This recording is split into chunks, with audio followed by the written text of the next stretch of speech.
North امریکہ میں رہنے والے والدین کی ایک بہت بڑی جو مجبوری کہہ لیں یا ان کی ایک بہت بڑی پرابلم کہہ لیں کہ وہ اپنے بچوں کو بہت کم وقت دے پاتے ہیں.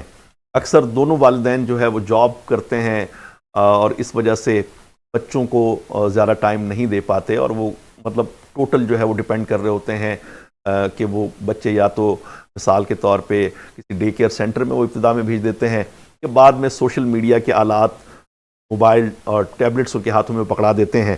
اس کی وجہ سے ہمیں بہت سارے جو ہے وہ چیزیں ہمارے سامنے مظاہر نظر آتے ہیں. آپ بخوبی جانتے ہیں, آپ کے پاس لوگ اپنے مسائل لے کر حاضر ہوتے ہیں. تو نارتھ امریکہ میں رہنے والے والدین کی پرابلمز کو ذہن میں رکھتے ہوئے آپ کیا حل تجویز کریں گے کہ یہاں پر والدین بچوں کی تربیت کیسے کر سکتے ہیں؟ جی, تربیت اولاد کے مختلف اصول اسلام نے عطا فرمائے ہیں, جن میں سے یہ بات بھی ہے کہ ابھی ایک ٹرینڈ یہ چل پڑا ہے کہ لوگ کہتے ہیں کہ ہم جی اپنے بچوں کو کچھ نہیں کہتے. نو, یہ اسلامک ٹرینڈ نہیں ہے کہ ہم بچوں کو کچھ نہیں کہتے.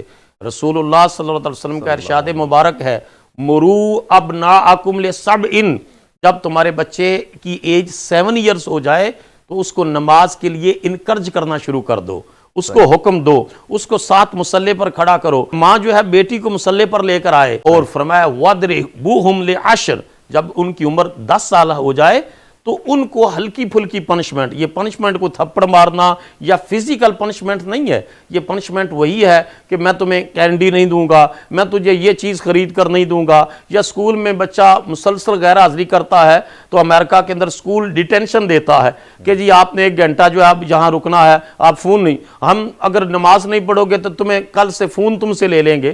تو اس قسم کی جو ہے وہ لائٹ پنشمنٹ جس سے اس کو رائے راست پر لایا جا سکے, یہ مراد ہے. کوئی اس کو مارنا پیٹنا اس سے مراد نہیں ہے, لیکن اس کے لیے والدین کا خود رول ماڈل بننا بہت ضروری ہے کہ وہ خود نماز پڑھیں, خود سچ بولیں. ہم دیکھا ہے کہ ماں باپ خود جھوٹ بول رہے ہوتے ہیں اور اولاد کے اوپر پھر اس کا نیگیٹو اثر ہوتا ہے. ماں باپ سوشل میڈیا کے اوپر نیوڈٹی دیکھ رہے ہوتے ہیں, بری چیزیں دیکھ رہتے ہیں, اس کا اثر جو ہے وہ اولاد پر پڑتا ہے.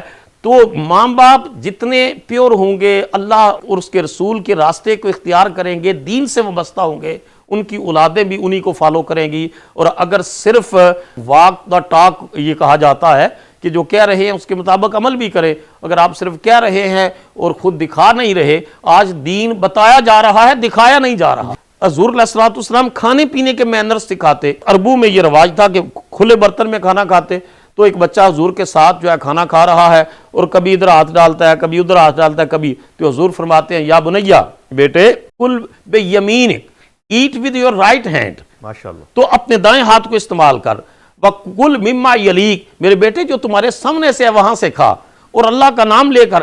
تو یہ وہ مینرز ہیں, یہ وہ طریقے ہیں جو رسول اللہ نے تربیت اولاد کے حوالے سے والدین کی ذمہ داریاں لگائی ہیں. میں آپ کی خدمت میں عرض کروں, آج یونائٹڈ نیشن کے جو ادارے ہیں یونیسیف اور یونیسکو, یہ ملینز آف ڈالرز لگاتے ہیں کہ بچوں میں کرائم ریٹ کم کیا جائے اور بچوں کی بہتر اس میں تعلیم و تربیت کی جائے. بلکہ میں نے ٹائم میگزین کا ایک مضمون دیکھا 1997 کا کہ امریکن سینٹ کے اندر 1.6 بلین ڈالرز مختص کیے گئے بچوں کے یونائٹڈ اسٹیٹ آف امریکہ میں بچوں میں کرائم ریٹ کو کم کرنے کے لیے. میں یہ کہتا ہوں والدین کو کہ اگر آپ اسلامی اصولوں کے مطابق ان کی تربیت کریں اور اسلامی اصولوں کو اپنائیں تو بغیر پیسے لگائے, بغیر کاؤنسلنگ, بغیر ٹریننگ سیشن میں بھیجے ہوئے بچے کے اندر کرائم ریٹ کم آ سکتا ہے, وہ ایک گڈ سٹیزن بن سکتا ہے. سب سے پہلے جب گڈ مسلم ہوگا تو گڈ ہیومن بینگ بھی ہوگا.